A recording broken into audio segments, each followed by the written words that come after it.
Reiterate some things. Tonight is purely about education. The city does not have a stance on the upcoming vote. Melissa Public Library staff will not be answering any questions in regards to voting or any of that. We're purely here to educate. We believe in educated voters, and that's what this is for.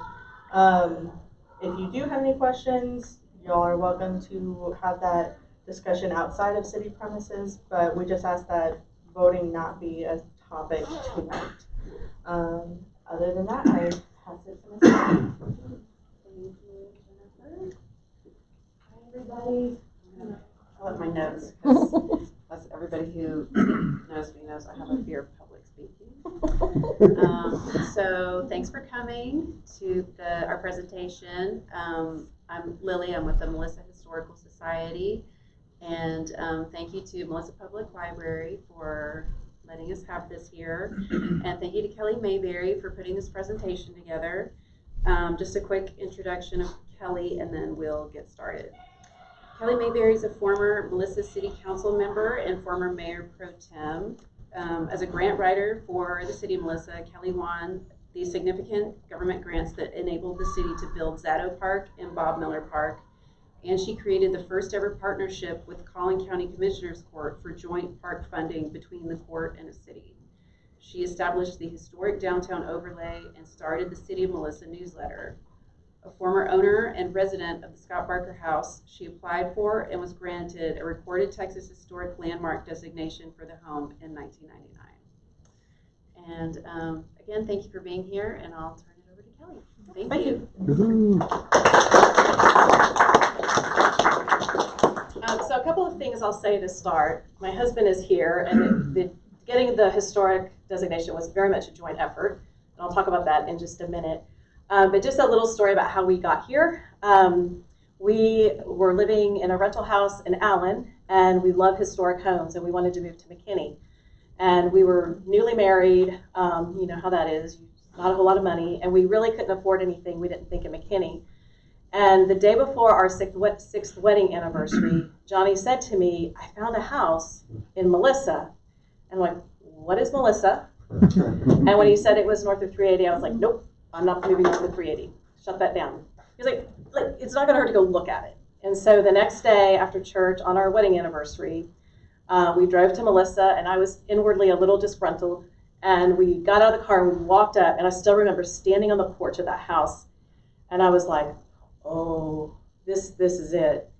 And we put an offer and bought the house. So it was one of those things that very different than what we had expected to do. So that was how we ended up here. We spent, and I'll talk a little bit more about the renovations in a minute, but we immediately were drawn to the history of the community. I know Lily's parents, Diane and Bob Miller, were some of the first people we met, and through them started to learn a lot about the history of the community, in large part because when we expressed interest in learning more about the house, Diane invited us to a school reunion where there were many, many much older graduates of the schools. And so we got to sit down and just talk to each one of them and ask them about the house, about the families, and that was how we were able to assemble a lot of what we used to apply for the historic marker. But the other thing that we did was pretty old school, right? We drove to the Richardson Library and the Dallas Library and got on the microfiche and, you know, back the way we used to do research. And through all of that, we kind of stitched together everything we could when we added that to what we had heard from people who live here. And then we found a couple of descendants, not many, but a couple who could tell us a little bit. And so we sort of stitched all those pieces together. But in order to get a historic marker, one of the requirements is that you have to have a photo. You have to have an older historic photo. And we didn't have one. We found old pictures of like the tornado that came through here, and there would be a picture, and you'd be like, oh, like the house is right there outside of the frame. And so we found a great nephew of Caden Eula, who I'll talk about today, in San Antonio. I don't even remember how we found him. And we called, and he's like, yeah, I know the house you're talking about. I'll see what I have anything. And he did. He had this photo that's over there. And he said, I'll mail it to you. I'm like, okay, that's great. And so we're excited, like we have the photo now.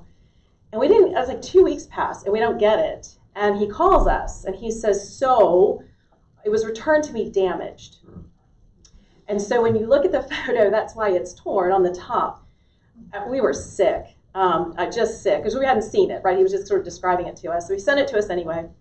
And it sufficed for the purpose of the application. And we found somebody to restore it just based on the existing part of the photo. And so if you look in the frame over there on the right, it's the same photo, but it's restored across the top. So that's why they look different. That was kind of by design. So that's just a little bit of how we got here and how the house got its marker. What I'll do, I'll talk a little bit about, very briefly, about the house, about the timeline of the history of the house, and then I've got photos that show the original restoration, our restoration, and then in some cases what it looks like now. I don't have as many of those last photos because I haven't been in the house very much the past several years. One thing I will say, because these photos were taken a long time ago, what you're going to see are photos of photos, so they're not incredibly clear in some cases. They're clear enough that you can see what it is, but I just want to manage your expectations. Some of them are pictures of Polaroids from the 80s. Okay? So just to be really clear on the quality of what you're going to see. So a couple just easy things about the house. It is the oldest historic building in Melissa. It is a traditional L-shaped Victorian 3-on-3, which talks about how the rooms are stacked. It's got a high-pitched roof, vintage flat dormers, which are sort of unusual. Most of them were pointed, but in this house they're flat. And 11-foot ceilings. It's got, this may not be as true anymore because some of the windows have been pushed out. But when we were there, it had still some of the original windows. So like, you know how glass turns wavy over time, and so you'd look out and it would be the wavy glass. The house as it exists today is very true to how it was built. I'll talk a little bit about some of the amendments that were made, but it is by and large the house that was built, but maintained. So, you know, you won't, as I talk about it, you're like, I mean, it really is about the same with the exception of the kitchen for the most part. The other thing I'll say about the house that's missing from it now, there are 2 chimneys that are no longer on the house. One of them blew off during the 1921 tornado, but was put back on. But both of them were taken off during the first renovation, and I'll talk a little bit about why that was. So here's kind of the timeline. It's a simplified timeline. One of the things I should point out, there were 2 other families who owned the house on this timeline, but for like 2 years at a time. So just for the purpose of simplicity, I really focused on kind of the main parts. The house was built between 1969 and either 73 or 76, depending on who you ask. One of the women that we interviewed, who's a descendant, she said she can remember seeing a metal marker in the yard that said 1876. But other sources said 1873. So it's somewhere in there is when the house was built. L.A. Scott bought it in 1880, sold it to somebody else who sold it to Hugh Barker in 1903. And the Barkers lived there for 80 years. And so the photo that you see over there, Kate and Eula are the 2 daughters of the Barkers who bought the house. So they grew up and lived in that house, and they were the last ones living there of that family. They owned the home during the time that the deadly tornado came through in 1921, and then the fire that followed about 8 years after. And so through all of that destruction, like the tornado, by the time that 5 minutes of devastation occurred, only 35% of the structures were left standing in the city. And this was one of the only Victorian homes that was left. Not the only one, but one of the only ones. So there was a lot of effort done during that time to sort of restore the city, try to rebuild. And in fact, Kate and Eula were part of that effort, doing clothing drives and that kind of thing to help people who had lost their homes because all they had lost was a chimney. So that, I think, really set the town on an unfortunate trajectory because as people were starting to rebuild, then this fire comes through in 1929 and wipes out even more. And so I think it's kind of a combination of those events and just the migration that was happening in Collin County at that time. People started moving to McKinney. It was the county seat. And so you had a lot of very well-known families, the Scotts, the Shirleys, the Wysongs, who all moved into the McKinney area. And so that, coupled with those 2 tragedies and then people moving through natural migration, the city just was really stagnant for a long time in terms of growth. Stevens and Loftus bought the house in '83 at an estate sale. They basically said we walked in and it was like on the ground, and they bought it because they had grown up knowing the family and wanted to restore it. And so they worked on it till probably 1996, I think is right. Then they sold it to a family that we bought it from. Like it was 6 months, it turned over and came to us. We did a second restoration. I call theirs major because they literally like rebuilt the gazebo and did things like that. We did a lot of major work, foundation and roof and painting and all that, but I think theirs was like the one that sort of brought it back to life, and then ours was sort of the maintenance of it. And then the city of Melissa bought it in 2006, and then here we are talking about it today. So the two key families, the Scott Barker House is not a person, the Scott family and the Barker family, that's what it's named for. And so any of you who follow Collin County history know that L.A. Scott and the Scott family were very big in this area, in the whole Collin County area. L.A. Scott's parents lived here. He actually went to school about 4.5 miles east of the city in a log cabin, and his mother was his teacher. And so that was where he got his initial education. And then he went to college in Bonham, which is Carleton College at the time, I think. And so that's where he was educated. And his father, T.M. Scott, has connections back to the original 13 colonies and connections to TCU and Texas A&M, and like helping establish those universities. So it just kind of goes to say the kind of influence that they had.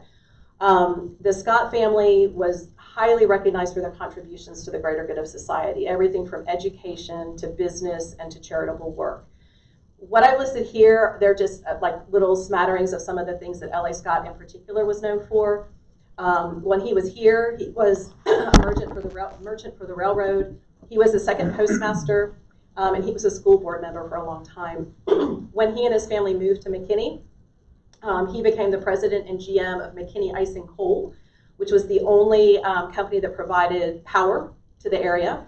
He was the director of the Collin County National Bank, and when he was the director there in McKinney and the tornado came through, he delivered a check for $2,000 to the city of Melissa to help them rebuild. He was the director of the Collin County Mill and Elevator Company and a McKinney school board member. There is a house in McKinney, it's 513 Louisiana Street, I'm pretty sure. And so down here, really small, is a picture of that house. And that house is named for his family. It's the L.A. Scott House. There were also there was a junior high that was named for him. It was torn down some years ago during a renovation done by the school district. But he was well known enough that the day he died, schools and banks shut down in all of McKinney in honor of him. And there was a really nice write-up, and let's see if I have it. I don't have it here. A really nice write-up about him in the newspaper and his family, and about the significant financial, cultural, community impact they had in Collin County, not just in McKinney, but in the broader Collin County. So he's, I think, a force to be reckoned with, right? Somebody we don't want to forget. Now, when the house was sold to the Barkers, Hugh and Fanny Barker were the parents who bought it. They bought it in 1903. They also became prominent citizens and landowners, not to the degree that L.A. Scott was, but very involved in the community. One of the pieces of trivia is that Hugh was a very avid whittler. And so if you look at the house, if you stand in front of it, to the left side there's like this row of cedars. And he planted those so that when he wanted to do his whittling, he had a place he could go, cut some wood and whittle. So that's why those are there. So the Barkers had 5 kids, 3 boys, 2 girls. The boys over time went off and did their things, but Kate and Eula remained. And so through the 80 years of the Barkers owning that house, a large part of that was just Kate and Eula. And this is an area where I'm going to share with you things that I've heard, meaning I've interviewed people and Johnny's interviewed people, and this is what they've told us. It's all secondhand. Diane might have some corrections to it. I don't know. But basically, they were very involved in the community, very active in their church. The way people have described Eula to me is she was big and jolly and fun. She liked to play music, and she was a leader at the Baptist Youth Association for their church. Kate was more the one to go out and run errands. She worked at the school as a cook in the cafeteria. And one person told me the story that Kate had a boyfriend, but Eula didn't want her to get married. Don't know how true that is, but that was the story I heard, so take that with what you will. As they grew older, they both moved into nursing homes, one after the other. And one of the beautiful things I think about the story is when the renovations were done by Stevens and Loftus, Kate did have an opportunity to come back and see the restored home before she passed away. So I think that's kind of a beautiful part of this story. And they are buried at Stony Point Cemetery. Their family had connections to the church at Stony Point. Then they moved their membership to the Baptist church here, but they were buried back at Stony Point, which is, I don't know, 4 or 5 miles from here. Yeah, yeah. So we've been out there, and when we were doing our research, we got to go out and, you know, build flowers on the grave and that kind of thing. So we have a picture of the headstone right there. Okay. So what I'm going to do next is just walk you through some of the renovations. I'm going to look at the outside first, and then I'll take you to the inside just to show what had happened. This is where you see pictures of pictures. But we don't know the date of this original photo, but this photo here is from 1983, which is when Stevens and Loftus bought the house at an estate sale. House was sitting on the ground. They said that the dining room was roped off. They didn't want people to walk through because they were afraid they would, you know, just like go through to the ground. There's a lot of work to be done around the yard, clean up, that kind of thing. And so for a couple of years, they worked on the inside and outside of the house. When they finished it, it was painted white with blue trim. They said the house had been white kind of as long as they knew, and so they wanted to be true to that color scheme. And you'll notice that there is like railing along the porch. By the time we bought the house in 96, the railing was no longer there. So I don't know at what point that came off or was taken off, but it was no longer there when we bought. And so when we bought the house in 1996, it didn't have the blue trim anymore. It had white trim, but it was still like a pale, pale kind of color. And so this picture of 1996 is before we really did anything to the house, except mulch it so it would look good for the photo. But that was all we had done at that point. All right. Okay, if you look at the house, like at the southeast side, so if you were standing on Highway 5, like the corner of Highway 5 and Harrison, and look toward the house, that's the view you're going to get here. Because the pictures were taken many years apart, I don't have the exact same angle every year, so you have to use a little bit of your imagination. But you can see in 1983, needed some paint work and that kind of thing. When we bought it in 97, it still hadn't been painted, but what we discovered is that there were these tulips and daffodils and grape hyacinth and all of these plants just popping up all over the yard. And so that's why this picture is here, and they weren't in flower beds. They were just like all over the yard. These things would pop up. It was a beautiful, beautiful sight. So that was sort of how we had our first spring in that house. In 1999, we decided, kind of being young and ambitious and mildly foolish, to hand scrape and paint the house.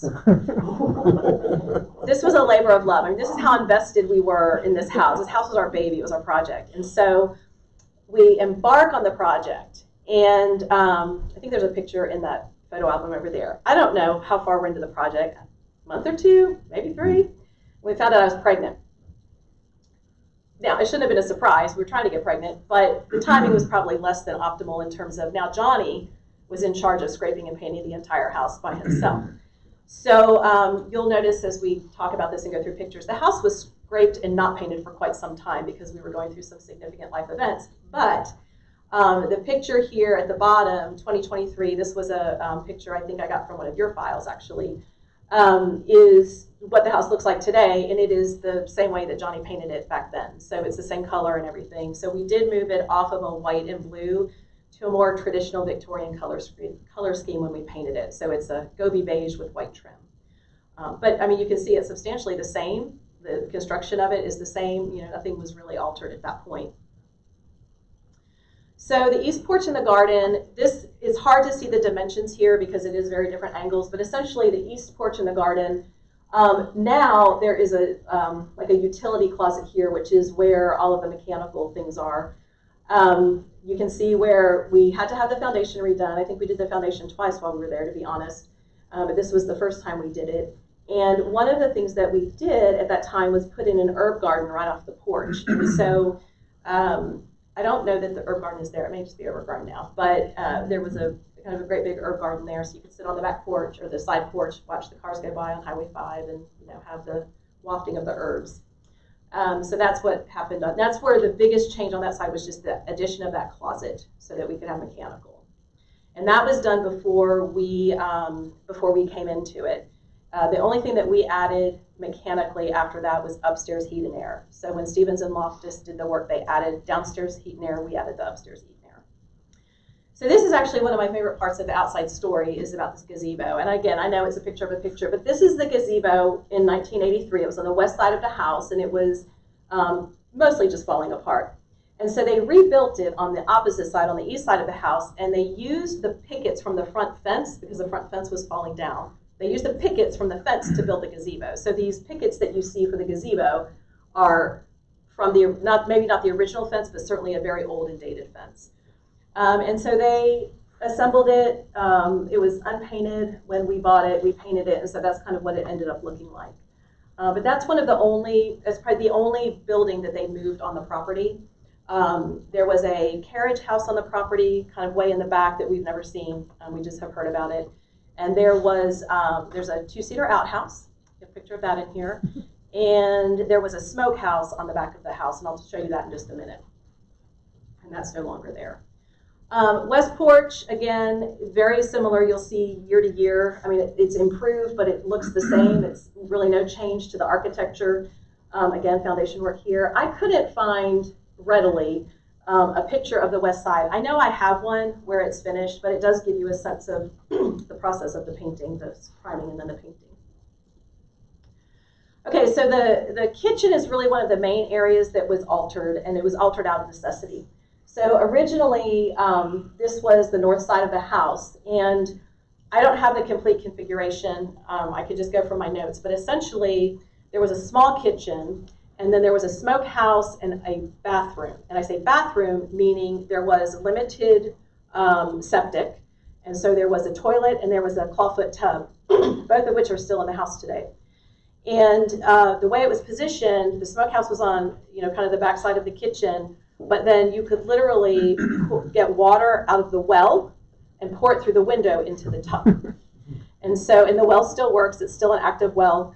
I don't think it has a pump on it, but it's, still has water in it. And the assessor who looked at the house confirmed there's still like 20 feet of water in the well, so it's still active.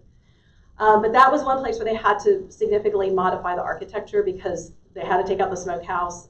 There was no laundry room, so they took out, the smokehouse and the bathroom, and they put a laundry room there, created a master bath with the toilet and the clawfoot tub that had been there. So those are still there. Again, they went in and they added the kitchen, the cabinetry, all of that was new. It was, probably original up to here, but then all that part was new. And that's what it looked like after they had finished the renovation. It's a 2023 picture, but you can see that it lost all of this, right? It lost the windows and everything. It's just kind of a bare back, but that's the back of the kitchen there. That gives you a sense. It's a long, a long kitchen. It's good size. Staircase in front hallway. Actually, this was funny when I was thinking about this presentation. I went back to my research. The original stairs and banister have been retained through all of the renovations, but the part that made me laugh was when Stevens and Loftus did the work, they spent months scraping these stairs to get stain and paint and all these layers off. And I don't think I knew that at the time, because when we bought the house, it was so dark and steep. We decided to scrape and paint, and that was a rather lengthy ordeal, but you can probably see why we did that. It was much easier. They're very steep, so it was just much easier to see when you went up and down the stairs. But we didn't alter anything about the architecture of it. Banister and everything is all the same.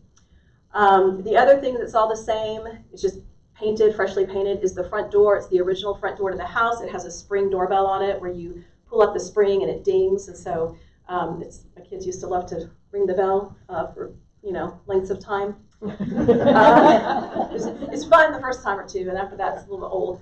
But one of the things I should say, because you can see some of it here, the transom windows are all original above all of the doors downstairs, so they can be open for airflow. All of the baseboards are original to the house except for the kitchen because it was an addition. And the hardware on the doors, that's what I wanted to point out. All of the hardware on the doors is original. Original latches, knobs, locks, and hinges. And so they're not fancy, but they are beautiful. Just, very simple, but very beautiful. So, again, point being, not much has changed in the house, even as it's gone through its renovations. So the front living room, I don't have indoor pictures when Stevens and Loftus did their work, so I can't show you those. When we did the renovation, we took down all the wallpaper because after the foundation work, the wallpaper was just ripped and torn and a mess. So we took all the wallpaper, well, we had somebody take the wallpaper out, let me be fair. And then we went back and painted. And so the front room, this room is, when you walk in the front door, this would have been the room on the right that faces out to Highway 5. That was our living room, but when Kate and Eula lived there, it was their bedroom. And so they had a nice ornate iron bed in there, is what we've been told. And then across the hall, where we had our master, was their parlor. And so they had a big pump organ in the parlor that Eula liked to play. And they apparently had a lot of antiques and beautiful things would be appropriate for the period. And again, you can just see, like, this is where it was kind of a hassle to get some of that wallpaper off, but then we painted so that over the years, as the foundation needed to be adjusted, as we knew it would need to, you can just plaster and paint versus having to do the wallpaper. This is a good example. This was the dining room, and so you can see the wallpaper that was there, and our really old pink couch. Not proud of that anymore. But then this again was meant to be a dining room. We didn't have a dining table, but we had 2 kids, so we used it as a playroom and kind of a living room. One of the things that I don't have photos of, not terribly interesting, are the bathrooms, but originally between this dining room and the kitchen that you saw was a large fireplace. And so when they redid the house, I'm sorry, between this and the bedroom, between the playroom and the bedroom, there was a large fireplace. So they took that out and put bathrooms there. So basically that whole area that would have been the major fireplace, they just gutted it and used that for bathrooms upstairs and downstairs. Wow. Yeah.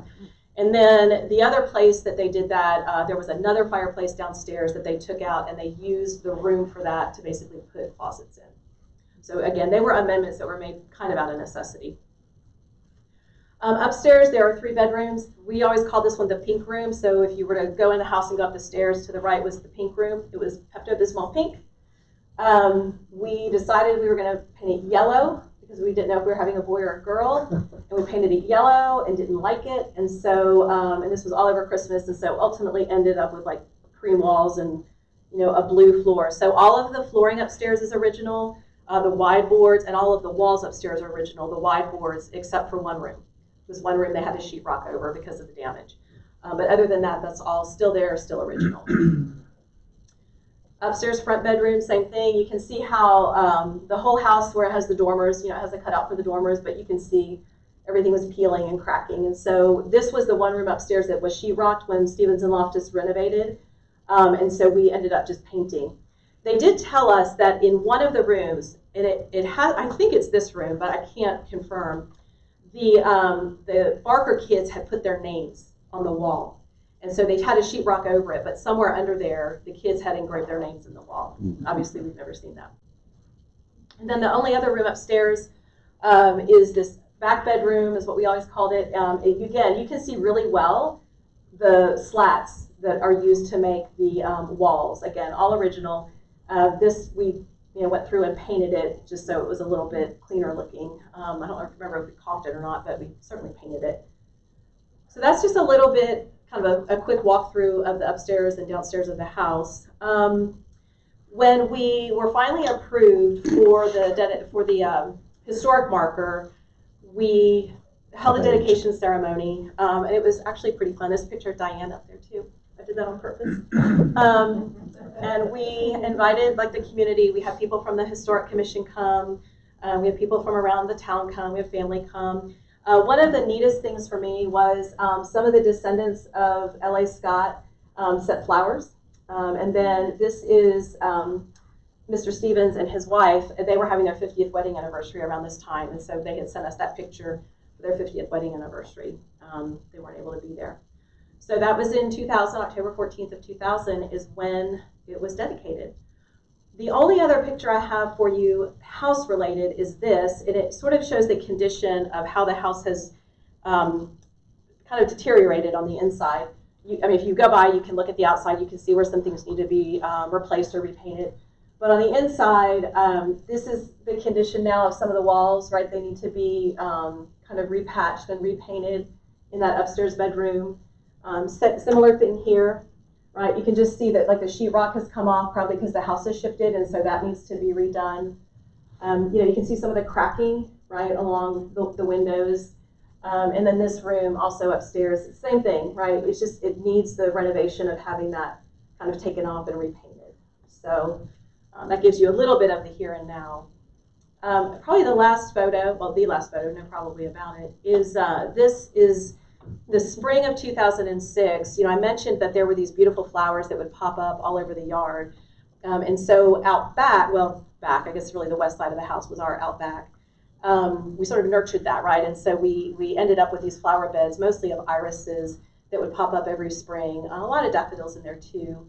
But I mentioned earlier that there was a 2-seater outhouse. It is original, and it is still there. And Johnny and I always had some curiosity about it being a 2-seater, but it's definitely a practical approach, but well, interesting, I think. So that's really what I have. I mean, that's like the walkthrough of the history of the house. I'm happy to answer any questions if I can. I'm sure Johnny would be happy to answer questions too. He has more of a mind for detail than I do. So, tell us how you chose that kind of fence. what was that? Tell us how you chose the fence that's there now around the backyard. So that was actually, it was a practical matter. There is a house kind of behind CVS that has this kind of fence. And even before the CVS was there, we would drive by and we're like, it's a fence, but it looks nice, and it's, it seems a little better than, putting up something that's completely dark and enclosed. And so because of the kids and because we lived on Highway 5, we felt like we needed to have an enclosed area. We could say, this is your play area. And so that was how we chose that. That was all Johnny's measures, cutting, and doing.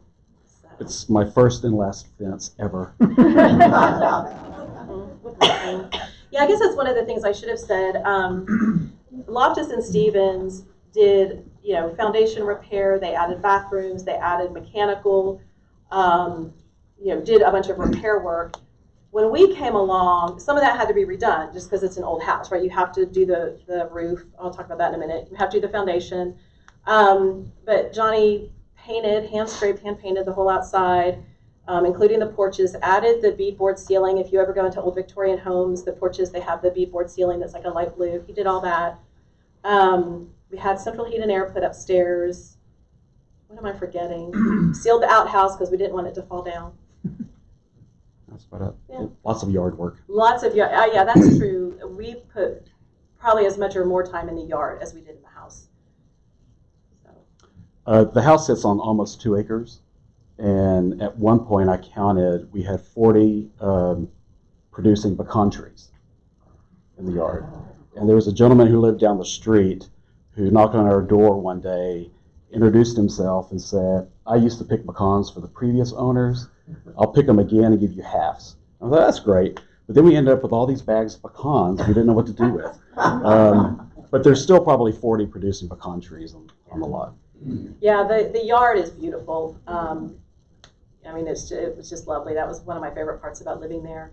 And we did put all the perimeter bushes in along Harrison Street, again, just to kind of have a little bit of a barrier to help our kids understand, like, you go here but not there. I think most of that's still standing. So, yeah. Was there a water well or? Mm-hmm. Yeah, it's still there and still active.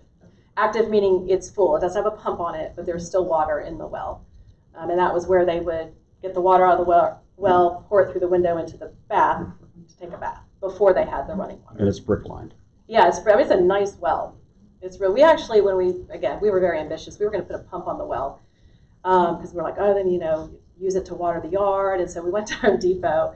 And I remember we asked the guy, like, we want to put a pump on a well. And so he took us all around, and we ended up with this cart full of stuff. And at the end, we looked at each other, we're like, we don't know how to put a pump on a well. It was a little harder than it looked. So, one of the things I was going to say, when we had the roof replaced, right after we moved in, when the roofers took the roof off, they found square head nails, which you would expect to kind of help date when the last time the roof was fixed. But the other thing that they found, and we can't find them, and I'm worried that we got rid of them, but were license plates cut in half that had been used to shingle the roof, and they were dated from 1934. So that was the last time the roof had been patched. This was in 1996. Can you go to the second picture? Like all the way back? Yeah. Yeah, okay, hold on. Yes, I can. I think it's just of the house. Right. Yep. There you So between the two windows above the door, there's a little bump in the roof, and that's where the chimney was. go. Oh, yeah, that's a good, yeah, like right up there. And now that's a closet in the upstairs bedroom. Right. Yeah, and actually I was looking back through my notes as we were getting ready for this. Either Mr. Stevens or Mr. Loftus, I can't remember, said that the brick from the original chimney is behind the sheetrock downstairs. Like part of the brick is still there. We don't know because we never took that off. But. Yeah, the front, when you walk in the house, the front room on the right, which was our living room, but for the Barkers it was their bedroom, now has a very simple crown molding across the top. And that's because when we had the new roof put on, it was an incredibly sunny day, and this random storm popped up after they had taken the roof off. And we're brand new in this house. I'm home alone. Johnny's at work, and there's water pouring down the walls. And so, they fixed it all. But one of the things we ended up getting free out of that was crown molding around the top. So that was just a result of, it was easier to do that than fix that part. So, did I leave out anything you thought was important?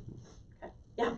How about the insulation in it? Were you warm, cold? So, no, that's a great question. One of the things that Stevens and Loftus were super proud of, and rightfully so, was when they redid the house, they, in the wooden walls, they like drilled little holes and they blew in insulation and then covered the holes. So there was like these really thick wood walls and a lot of insulation in them.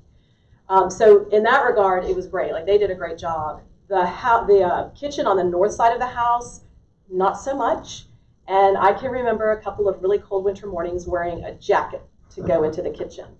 And the laundry room, which is on the back there, the pipes would freeze. If we had a really bad freeze, the pipes would freeze and we couldn't do laundry. Johnny learned this by accident. The floors always seemed really cold during the winter. And then when he started doing work under the house, we discovered there was no insulation. Like the floors were laid directly on the, what do you call them? Beams? The beams. So he went, insulated that, right? You did all the insulation and stapled all that up. Yeah. So it was, honestly, it's definitely a house built for Texas because it stayed relatively cool, relatively speaking, in the summer, right? Because it was made for ventilation and air. The upstairs got super hot, which is why we put in the heat and air upstairs, because it wasn't really usable during the summer without it. You say there's about 2 acres now. Was there more land when Scott had it? Yeah. Or was it always a city home?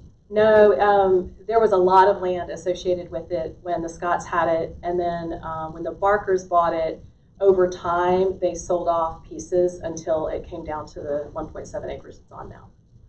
Yeah. There is another house almost exactly like it, a couple miles east of town, and it's called the Old Shirley Place. So the Scotts and the Shirleys married into one another, and we many years ago when we did all this work, we talked to the couple who owned the house at that time. That's really all they knew. They're like, we know it was called the Old Shirley Place, but it's funny, it looks almost exactly like this house. So it's definitely family connections, but we didn't, since we weren't living in that house, we didn't do as deep a research about it. But it also had a lot of land at one time. The reason I asked, I'm sorry, was that I think I saw on the internet this morning where Anna has a house that they use for field trips. Yeah. And they were going to talk about how people lived in 1900. But they talked about they had land. Yeah. So you could send people around. I was just wondering about this. Yeah. At one time. I don't know what you're going to do with the house once you get it renovated. So. Yeah. What was the original intent by the city when they bought the house in 2006, and what was it used for after that? So at the time, the city had developed the park around it, and so it was really meant to help augment the park and just basically give the city contiguous property because they had bought the property behind already, and so this was just sitting there on the corner alone, meaning it was surrounded by city property. And for the first several years, It was used for like 4th of July events, like that whole swath of land was used for some of the celebrations. And then they pretty quickly started renting it out. So like I know at one point the church we go to had offices there. The Chamber of Commerce had an office there. The mayor had an office there. And so they used it for rental for a long time. I don't frankly know at what point they stopped using it for rental.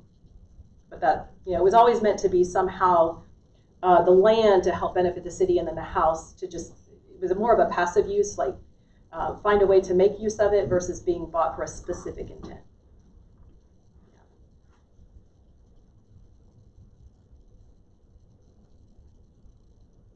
Did your boys ever try to use the outhouse? I wouldn't be surprised. I wouldn't be surprised if one of them did, actually. I can't say for sure, but no, actually we used the outhouse primarily to store like our rakes and shovels. Johnny walked into the outhouse one day, had a snake fall on him. Yeah. Yeah. We had skunks living in it at one point. Yeah, so one of the things about this house, we had skunks, possums, squirrels. Squirrels. Yeah, I'm not going to go into that story. We had all kinds of varmints and vermin. But the animal control got to know us pretty well with the skunks. There was a family, literally a family living under our house at one point. And so we would, like, every couple of days we'd call, like, we got another one. So, yeah. We moved here from Iowa and lived in an old house for a few years. And I think my husband and I would both say that we left a part of our heart in that old house. I wonder if you might speak to like the emotional effect of living in a house like this and how that impacted you. Yeah, thank you for asking that, because I was sharing with Lily when she asked me to do this. I was like, yeah, sure, I'd love this. This was months and months ago. We were just trying to find a date to do it. And but I worked on the presentation this weekend, and it actually was emotional. And I didn't go into working on it expecting it to be an emotional experience, but it was. When we got married, we were very young, and we just always wanted an old house. Like that was what we wanted. And so for years we didn't have a TV because all we did was the house. It was inside, it was outside, and it was a labor of love. It was a child of its own. And even when our firstborn, he was born in April, and so I can still remember we got out of the car, walking in with our new baby, and the irises are blooming and the trees are blowing. I mean, it was so beautiful, right? And even now, like when it's my son's birthday, I always think of the irises. And so for me, when we sold it, actually talking to Jerry about this, we got to the point where selling it was the right thing to do. We both worked full time. I had, we had 2 kids. I had taken a job that was a little bigger than it had been before, and it was a labor of love for us. For me, we were married 10 years before we had kids, but suddenly you have to put your time, energy, and money into something else. And so it was like we had to make this really just logical, pragmatic choice. But I still remember the day the sign went up, I cried. I remember sitting in the car crying because you don't ever get back that experience. Being a caretaker for a home like that. Yeah. For sure. Thank you for your answer. Yeah. I don't know if you'd add anything to that. No, that was great. I'm going up here because he doesn't like public speaking.